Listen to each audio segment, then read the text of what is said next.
I tell this story from a place of regret.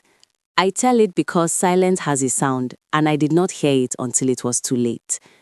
The night my husband grew quiet, the house did not change, but my heart did. He did not shout. He did not accuse me. He simply sat on the edge of the bed looking at the floor, like a man counting something he had already lost. I thought he was tired. I thought he would talk later. I did not know that quietness can be louder than anger. That night I slept, but he did not. When I woke up, he was already dressed, already distant. His eyes were calm, but far away. I felt a small fear, but I pushed it aside. I told myself I was strong. I told myself I was right. I did not know I was watching love slowly pack its bags. This story begins on that night, when I mistook silence for peace and distance for respect. If only I had known what was breaking quietly inside him, maybe I would have listened sooner. If you're watching this video, please like, subscribe to the channel, and tell me in the comments where you're watching my folktale story from. I want to know how far it has traveled. Let me take you back to how I met my husband. I met him through my stepmother's daughter. From the first day, people spoke well of him. They said he was calm, respectful, and God-fearing. My stepmother herself told me, "This man has a good heart. Do not joke with him." I smiled and nodded, but inside me lived fear from past wounds. I had prayed for a husband for many years. I had cried. I had waited. I had been insulted by men who promised love and gave pain. So when a gentleman came, I did not know how to receive him fully. I studied him more than I trusted him. During our courtship, he spoke carefully and listened deeply. He never rushed me. He never raised his voice. That should have comforted me, but it made me suspicious. I wondered why he was different. I wondered what he wanted. Love came quietly, but fear spoke loudly in my ears. I did not know that fear, when ignored, can destroy the very thing you prayed for. Before my husband, my heart had known disappointment. I prayed for marriage while time moved fast. Some men mocked me, others lied to me. One man claimed he was not married, only for me to discover years later that he had 4 children and a wife. When I wanted marriage, he disappeared. That pain stayed with me. It shaped how I saw men. It made me believe that love must be controlled or it would escape. When my husband came into my life, I carried old wounds into new love. Instead of healing, I protected myself with pride. I told myself never to be weak again. I told myself never to beg for love. I forgot that marriage is not a battlefield. I forgot that 2 people can protect each other. My past made me strong, but it also made me hard.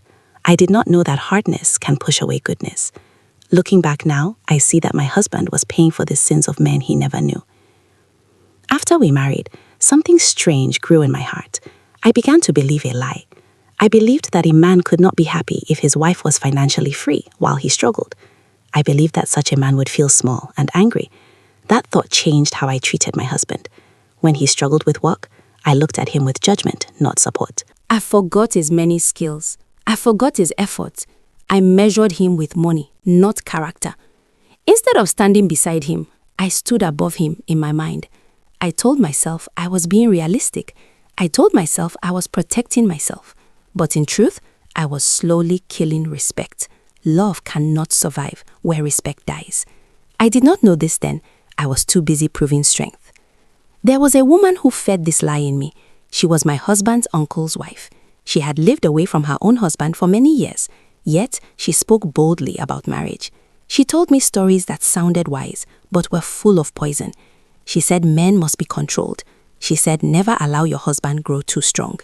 She laughed at peace and praised dominance. I listened. I trusted her because she spoke with confidence. I did not ask myself why her own marriage was broken. I did not see that bitterness often teaches loud lessons. That woman became a voice in my marriage, and I allowed her words to sit where my husband's words should have stayed. That was the beginning of my greatest mistake.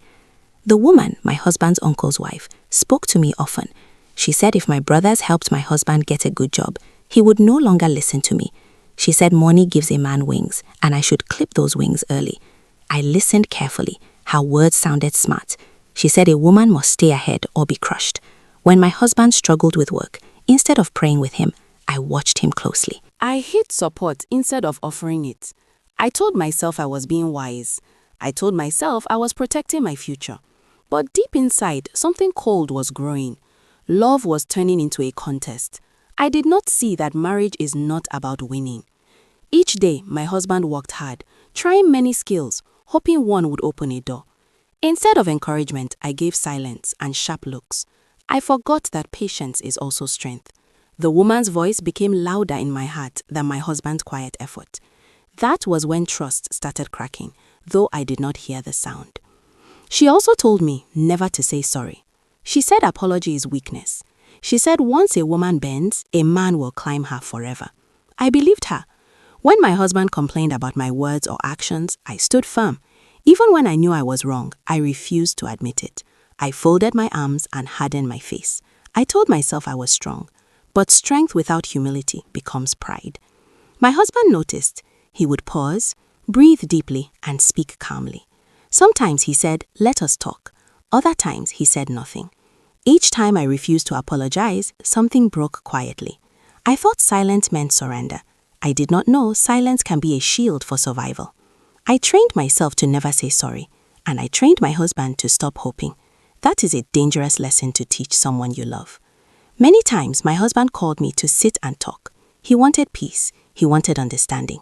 We sat at the table face to face. He spoke slowly, choosing his words like fragile glass. I spoke fast, defending myself. I always left those talks feeling proud, like I had won. But he always left looking smaller. Each meeting ended worse than it began. We never shouted. We never thought loudly.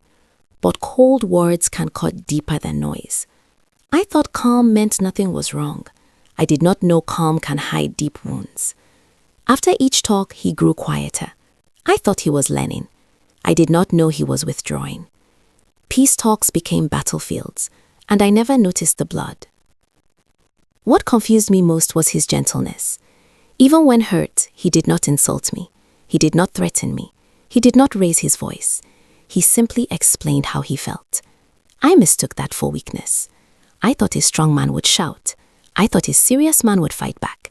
So I pushed harder. I said sharper things. I tested his patience. He still stayed respectful. Looking back now, I see how rare that was. A calm man is not weak. A calm man is choosing control. I did not understand that then. I kept pushing, waiting for him to break. I did not know that some men do not break loudly. They break inwardly. Sometimes my husband traveled for work. Each time he returned, he told me something that should have built trust. He told me when women spoke to him in ways they should not. He told me who touched his arm, who smiled too much, who crossed a line. He did not hide anything. He said he wanted openness between us. Instead of trust, I gave suspicion. I wondered why he told me. I wondered if he enjoyed the attention. I failed to see his honesty as a gift. I failed to see that he was guarding our marriage. My heart was already trained to doubt. Each truth he shared became another reason for fear. I did not know that honesty ignored can turn into silence chosen. I still remember our wedding day clearly. Our mentors stood beside us, my husband's mentor and his wife. They sponsored our marriage and prayed over us with tears. They spoke about patience, respect, and safety of life. One sentence keeps ringing in my ears now. If peace lives in marriage, protect your life. That day, I smiled and nodded. I thought such words were only for weak marriages, not mine. After the wedding, when problems came, my husband remembered those words. I forgot them. The mentors tried to guide us when they noticed tension. They did not shout. They advised gently. My husband listened and tried to adjust. I listened, but inside me, pride closed the door. I believed love could survive anything. I did not know love needs care. People around us often praised my husband. My stepmother, the woman through whose daughter I met him, spoke highly of him. She said he was calm, faithful, and God-fearing. Friends said he was patient and respectful. Instead of feeling grateful, I felt suspicious. I wondered why everyone spoke well of him. I looked for hidden faults. When he made small mistakes, I held on to them. When he struggled, I measured him by money, not effort. I forgot that a good name is rare. I forgot that God sometimes answers prayers quietly. In my search for control, I refused to see the gift standing beside me. Then something changed.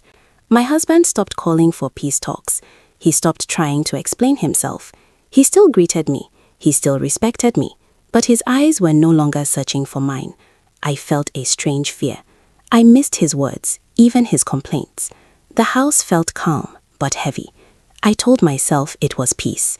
Deep inside, I knew it was distance. I wanted to ask him what was wrong, but pride sealed my lips. Silence settled between us like a wall I helped build.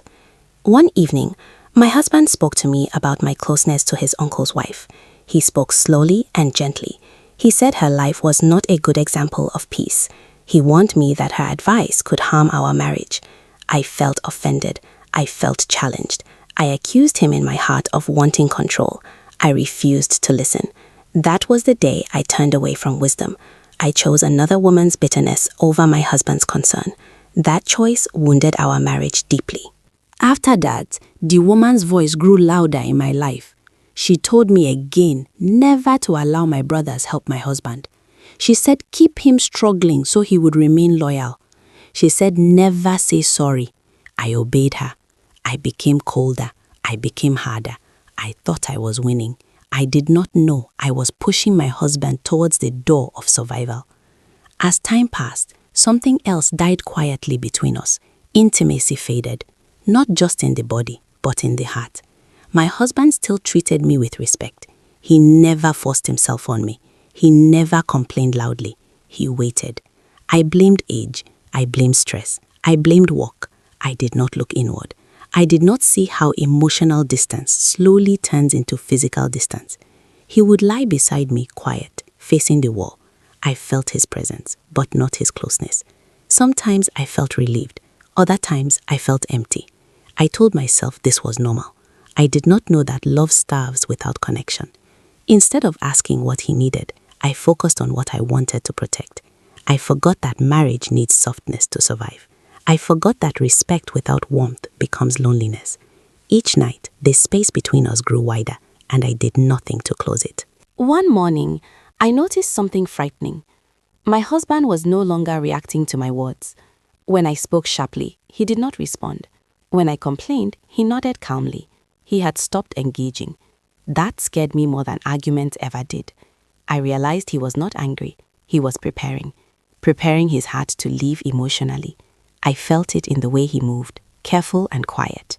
He started spending more time alone, reading, praying, thinking. I told myself he was becoming spiritual, but deep inside, I knew he was choosing peace without me. That realization shook me, but pride still held me back. I did not reach out. I watched him drift, hoping he would turn back on his own. One day, I confronted him. I asked why he had grown so distant. He looked at me calmly and said nothing hurtful. He said he was tired of talking and not being heard, tired of explaining and being misunderstood. He said he had tried his best. There was no anger in his voice, no begging, just truth. That moment broke something inside me.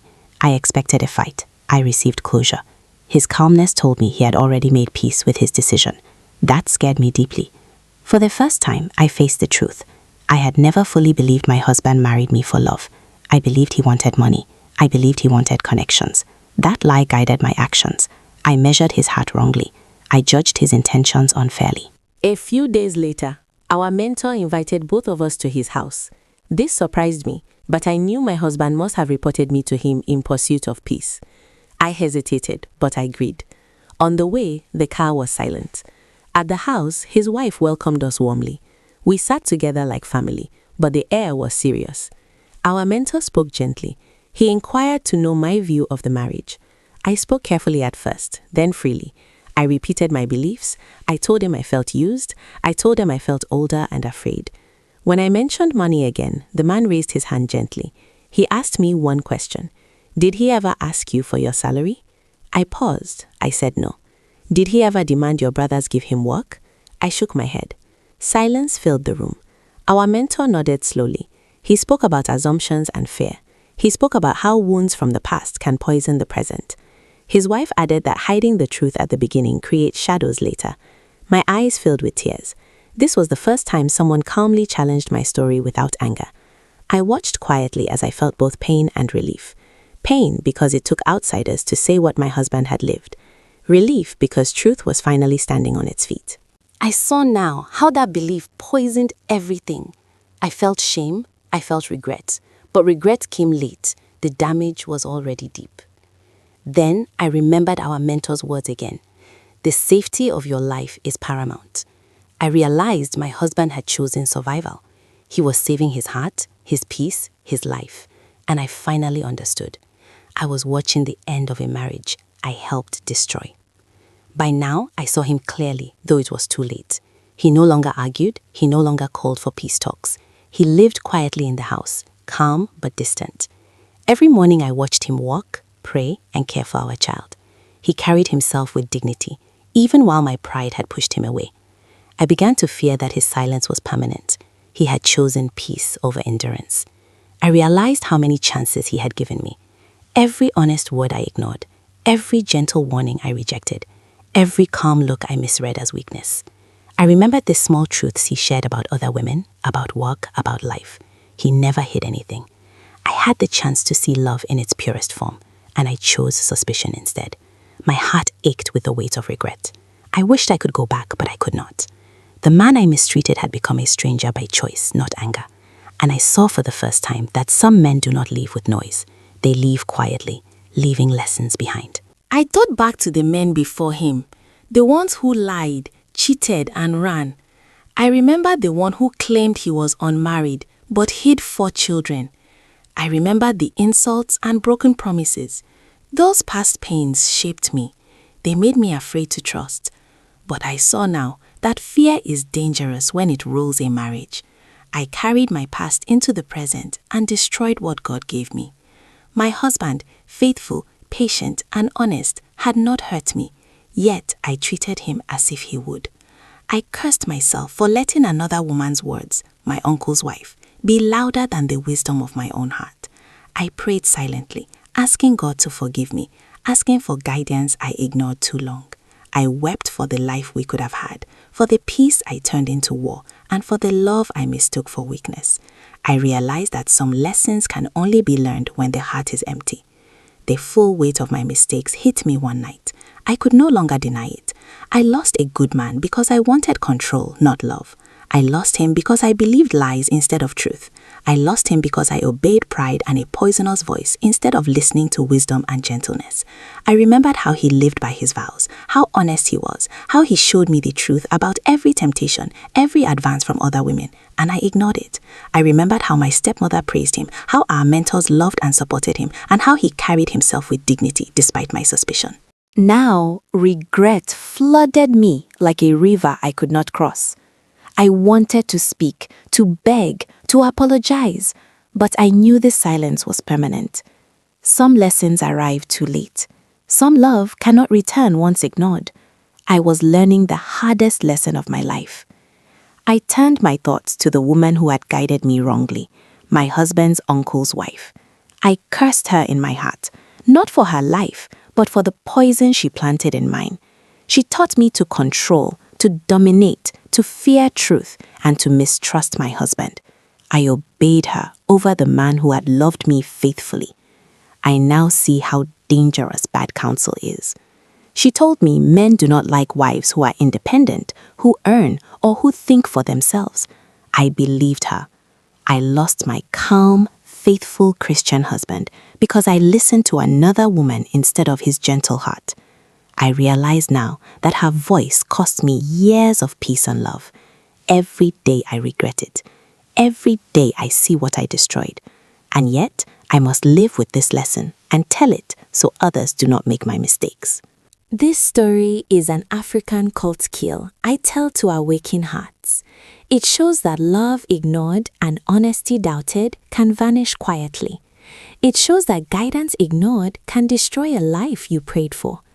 I tell it because story-some men do not fight, cheat, or shout. They leave silently to save themselves. I lost a faithful, gentle, and respectful man because I valued pride over love. If you are in my place, what would you do? Would you listen to wisdom or pride?